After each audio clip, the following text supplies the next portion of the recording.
Hello everyone, this is KD Sharma and you are watching your YouTube channel the RS campus, जहाँ पर आज हम tenth की class 6 करने जा रहे हैं और इसकी पीडीएफ आपको हमारे टेलीग्राम चैनल पर बिल्कुल फ्री मिल रही है। ठीक है, तो आज की क्लास में हम पढ़ने वाले हैं पास्ट टेंस कि पास्ट टेंस क्या होता है, इसका क्या फॉर्मूला होता है, इसका कहाँ कहाँ यूज किया जाता है, इन सभी के बारे में हम डिटेल से बात करने वाले हैं। ठीक है, तो सबसे पहले देखिए पास्ट टेंस के 4 प्रकार होते हैं। कौन कौन से होते हैं? पास्ट इंडिफिनिट टेंस हो गया, जिसको सिंपल पास्ट टेंस के नाम से भी जाना जाता है। इसके बाद में आपका आ गया पास्ट कंटिन्यूस टेंस। अब इस कंटिन्यूस को इम्परफेक्ट और प्रोग्रेसिव टेंस के नाम से भी जाना जाता है। इसके बाद में आपका है पास्ट परफेक्ट टेंस और इसके बाद में आ गया past perfect continuous tense. Is it clear? तो चलिए अब बढ़ते हैं आगे। आगे अपना क्या है? Simple past tense. आज की इस क्लास में हम जो पढ़ने वाले हैं वो आपका है सिंपल पास्ट टेंस। इसका जो फॉर्मूला है या जो स्ट्रक्चर है वो क्या होता है? सबसे पहले सब्जेक्ट आता है और उस सब्जेक्ट के बाद में वर्ब की सेकंड फॉर्म आएगी। ठीक है, और उस वर्ब की सेकंड फॉर्म के बाद में आपको ऑब्जेक्ट देखने को मिलेगा। Is it clear? अब हम पढ़ेंगे सिंपल पास्ट टेंस का यूज किस किस सिचुएशन में, कहाँ और किस प्रकार किया जाता है। तो चलिए देखते हैं रूल नंबर फर्स्ट।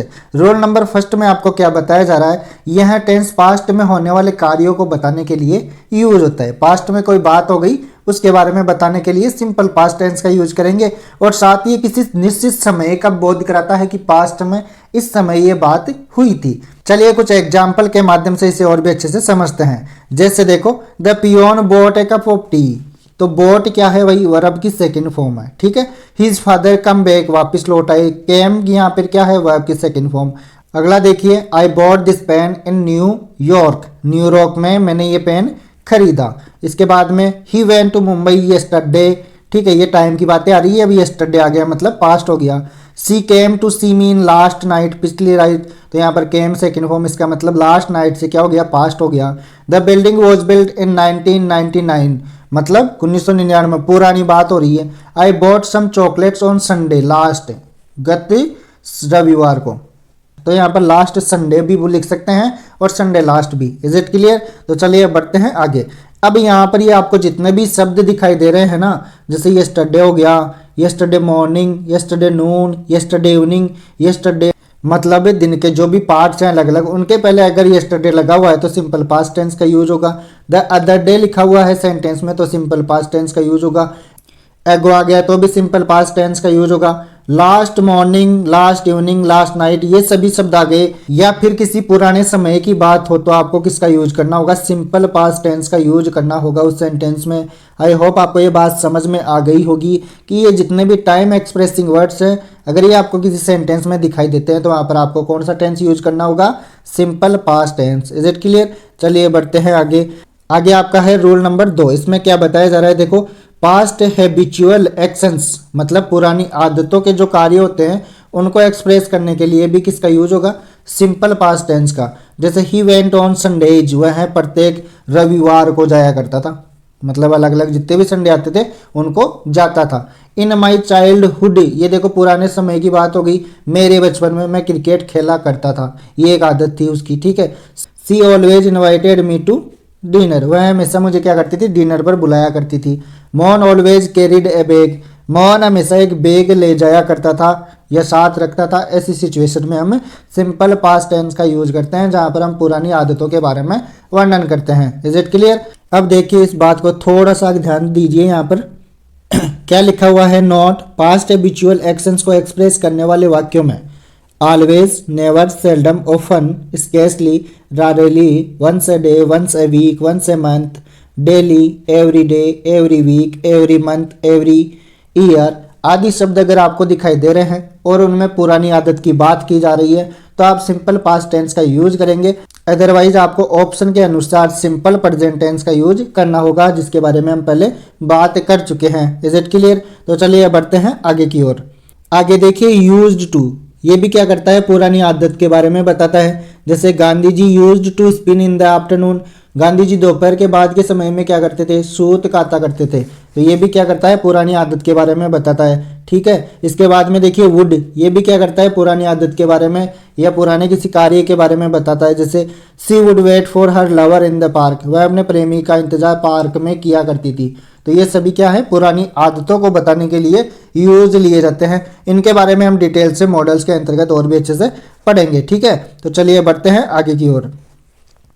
अगला आपका रूल नंबर 3 है। इससे रिलेटेड क्वेश्चन आपको एग्जाम में बहुत बार देखने को मिले हुए होंगे और आगे भी आते रहेंगे। तो यहाँ पर देखिए, it is time, it is high time, it is about time, ये तीनों शब्द अगर या तीनों सेंटेंस किसी सेंटेंस में आपको दिखते हैं तो इसके बाद में सिंपल पास्ट टेंस का यूज होगा, मतलब सब्जेक्ट, उसके बाद में वर्ब की सेकंड फॉर्म और उसके बाद में ऑब्जेक्ट का यूज होगा। कैसे, देखिए, इट इज़ टाइम मिल गया, it is time, it is high time, ये दोनों शब्द आपको यहाँ पर मिल गए होंगे। इसके बाद में देखिए सब्जेक्ट आ गया दोनों में, इसके बाद में ये वर्ब की सेकंड फॉर्म, ठीक है। तो इसका मतलब ये सिंपल पास्ट टेंस में बनेगा, और अगर सिंपल पास्ट टेंस में नहीं है तो वो आपका गलत हो जाएगा। Is it clear? चलिए अब देखते हैं आगे। आगे अपना रूल नंबर 4 है, इस टेंस का यूज पास्ट टाइम से रिलेटेड सिचुएशन, स्थिति का बोध कराने के लिए भी होता है, ठीक है, स्टेट का बोध कराने के लिए। जैसे इट वॉज नाइट, रात्रि थी। आई वॉज हेल्पलेस, मैं हेल्पलेस था। सी वॉज वेरी इल, वह बहुत बीमार थी। ही वॉज वेरी पुअर, वह बहुत कमज़ोर था, ठीक है। इस प्रकार के ये सेंटेंस है। तो आगे देखिए, आगे आपका रूल नंबर 5 है, जिसमें क्या बता रहा है, adverb of time, today, this morning, this evening, this week, this month, this year, recently का प्रयोग सेंटेंस में होने पर सिंपल पास्ट टेंस और प्रेजेंट परफेक्ट टेंस का यूज किया जाता है। फर्स्ट प्रायोरिटी आपकी प्रेजेंट परफेक्ट टेंस की होती है, और उसके बाद में आप सिंपल पास्ट टेंस अगर सेंटेंस में ऑप्शन दे रखा है तो इसका यूज होगा। कैसे होगा, तो एग्जांपल देखिए, जैसे ही हैज सीन मी टुडे, तो ये आपका सबसे ज़्यादा सही रहेगा। और ही सॉ मी टुडे, तो ये भी आपका सही माना जाएगा। ही सा मी दिस वीक, तो ये भी आपका सही है।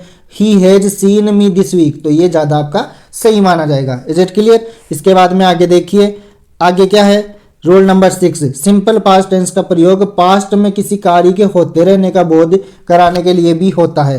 जैसे while she cooked I wrote a book, जब तक उसने खाना पकाया मैंने एक पुस्तक लिखी। इस प्रकार से दो कार्य एक साथ हुए। While they played we studied, when my daughter played I worked. इस प्रकार के सेंटेंस आपको देखने को मिलेंगे, ठीक है। चलिए आगे देखिए, इसके बाद में अगला जो रूल नंबर 7 है उसमें ध्यान देना। सपोजिशनल सेंटेंस मतलब कल्पनात्मक वाक्य जिनमें केवल कल्पना की जाती है, हकीकत नहीं होते हैं। जैसे इफ मिल जाए, as if, as though, if only, I wish, we wish, he wishes, she wishes, they wish आदि से शुरू हो तो इनके साथ सिंपल पास्ट टेंस का यूज होगा।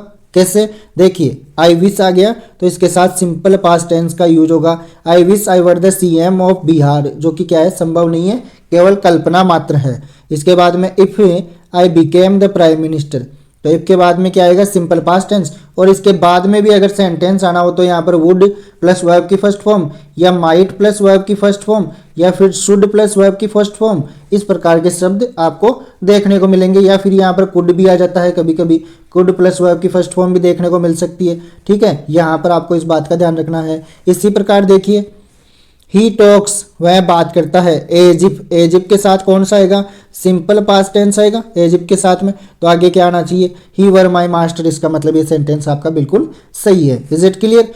चलिए अगला देखते हैं। अगला भी कुछ इसी प्रकार का है, जिसमें क्या होता है, कोई ना कोई कंडीशन होती है और शर्त सूचक वाक्य में इफ क्लोज का प्रयोग होता है। किसका यूज होता है, इफ का यूज होता है, तो इससे प्रेजेंट और फ्यूचर टाइम का बोध होता है। लेकिन सिंपल पास्ट टेंस का यूज होता है और फ्यूचर टाइम का इससे बोध होता है। कैसे, if you reached in time, यदि तुम समय पर आओगे, you might catch the train, तो शायद तुम ट्रेन को पकड़ सकते हो। अब यहाँ पर माइट की जगह क्या क्या आ सकता है, एक तो आपका वुड आ जाएगा, ठीक है, एक आपका कुड आ जाएगा, और कौन सा आएगा, एक आपका शुड आ सकता है कभी कभी। ये चार चीज़ें आपको यहाँ पर देखने को मिल सकती है, ठीक है। इसके बाद में देखिए, if my servant came on time, if condition है, वर्ब की सेकंड फॉर्म आ रही है तो आगे वुड पे, इसका मतलब ये आपका बिल्कुल करेक्ट सेंटेंस है। Is it clear? तो चलिए बढ़ते हैं आगे की ओर। अगला सेंटेंस बहुत ही अच्छा है, जिसके बारे में डिटेल से तो हम नरेशन में बात करेंगे, लेकिन कुछ मैं आपको यहाँ पर समझा देता हूँ। डायरेक्ट स्पीच में रिपोर्टिंग वर्ब पास्ट टेंस में हो और reported speech simple present tense में हो, तो इनडायरेक्ट स्पीच में क्या होगा, रिपोर्टेड स्पीच का simple present tense simple past tense में बदल जाता है। ये देखो, रिपोर्टिंग वर्ब क्या में है, सिंपल पास्ट टेंस में है, ठीक है। और यहाँ पर देखो सिंपल प्रेजेंट टेंस है, तो यहाँ पर ही सेड दैट से कनेक्ट करेंगे, और ये यहाँ पर आपका सिंपल प्रेजेंट टेंस है, इसको काय में बदल देंगे, सिंपल पास्ट टेंस में। जैसे ध्यान देना एक बार फिर से, ही सेड का क्या हो जाएगा, ही सेड, इन कोमाज को उठाएंगे तो दैट लगा देंगे।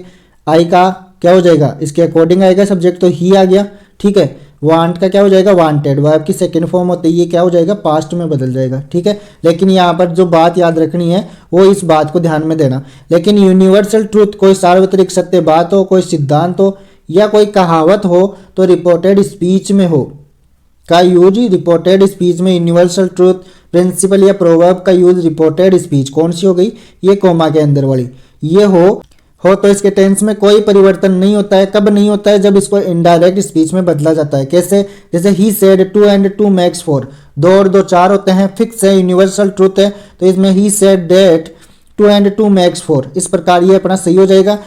लेकिन अगर ऐसा करेंगे he said that 2 and 2 made, यहाँ पर पास्ट में कर देंगे तो ये क्या हो जाएगा, गलत हो जाएगा। Is it clear? I hope आपको ये कंसेप्ट अच्छे से समझ में आ गया होगा।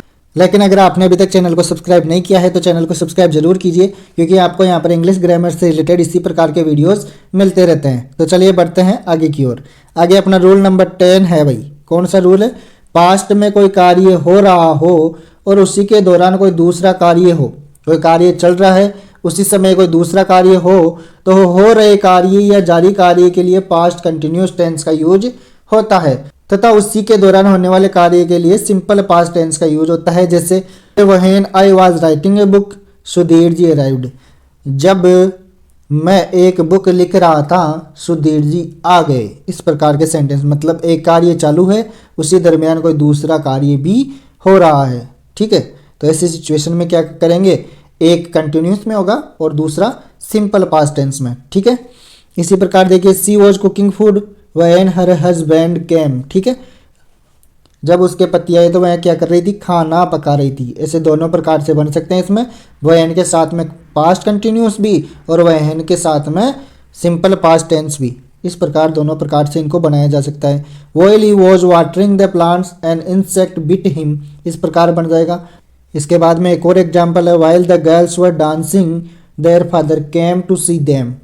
आई होप आपको इस प्रकार ये बात तो समझ में आ गई होगी कि व्हेन के बाद में कौन सा सेंटेंस आएगा, पास्ट कंटिन्यूस टेंस, उसके बाद में कौन सा आएगा, सिंपल पास्ट टेंस। और अगर व्हेन बीच में आता है तो इससे पहले कौन सा आएगा, पास्ट कंटिन्यूस टेंस, इसके बाद में कौन सा आएगा, simple past tense. Is it clear? तो चलिए अब बढ़ते हैं आगे की ओर।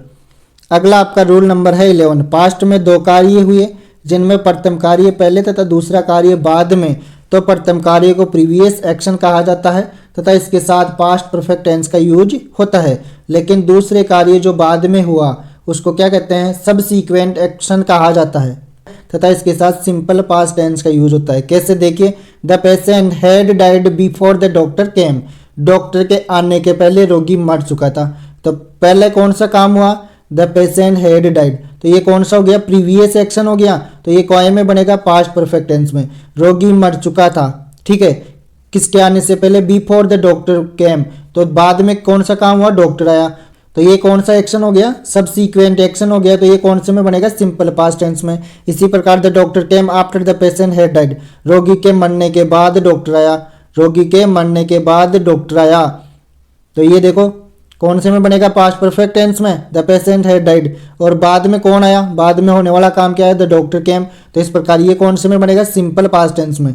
इसी प्रकार अगला देखिए, जब वह स्टेशन पहुंचा गाड़ी जा चुकी थी, तो पहले कौन सा काम हुआ, गाड़ी जाने वाला, तो ये कौन से में बनेगा, पास्ट परफेक्ट टेंस में।